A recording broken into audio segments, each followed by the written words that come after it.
a new look at a legendary icon, Audrey Hepburn. We're going to talk to her son, Luca, in a moment. But first, what you may not know about his mother's life. Grace, charm, glamour. Audrey Hepburn remains as much an icon today as when she took her Roman holiday. Just what I wanted. Or wished for a breakfast at Tiffany's. Don't you just love it? In the May issue of Vanity Fair and in a new book, we get rare insight from her youngest son, Luca Dotti, into a lesser-known period of her life when she left the glitzy studios of Hollywood for the ancient streets of Rome. Even though she left Hollywood behind, I think she still possessed a great deal of her movie star magic. Hepburn embraced the Eternal City, complete with her Yorkie, Mr. Famous, and a fashion style as flawless as it was simple. You see a woman going around town wearing a scarf tied underneath her chin, carrying her signature straw basket as a purse. Perhaps most surprising, the revelation that one of the most glamorous figures ever did not consider herself beautiful, but rather a, quote, good mixture of defects. Neither those supposed defects nor an obsession with staying young were priorities for Hepburn. She spent her time away from cameras, emphasizing family and later humanitarian efforts in Africa as an ambassador for the United Nations. An icon spanning decades and the globe with a natural perfection.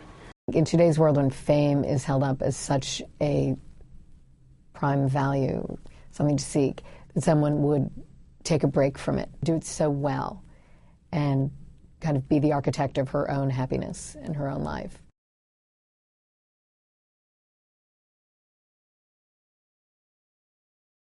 Audrey Hepburn's son, Luca Dotti, is with us now. He's the co-author of the new book, Audrey in Rome. Luca, good morning to you. It's good to see you.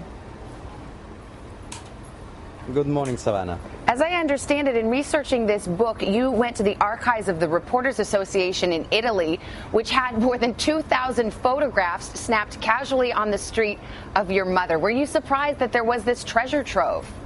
Yes, a lot. I was expecting to find some treasures, but not that many. And all these archives, beside Reporters Associati, also Fotomasi, Archivio Luce, they have what nothing so short of a treasure.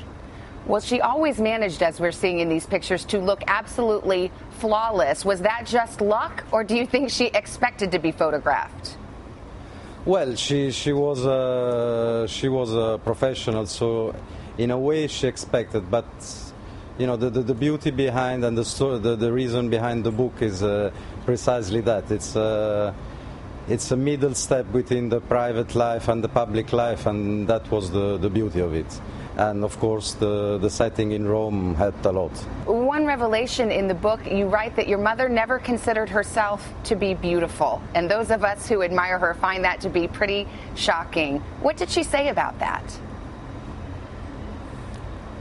Well, she didn't care that much about external beauty. She cared more about matters of the heart. Of course, she was a woman, so she was, she cared about looking good and all those stuff. But she didn't mind getting. I knew my mother had me when she was 40, so I knew her for the last 23 years, and we often discussed that she didn't mind at all getting old, and she always told me that life has its seasons, so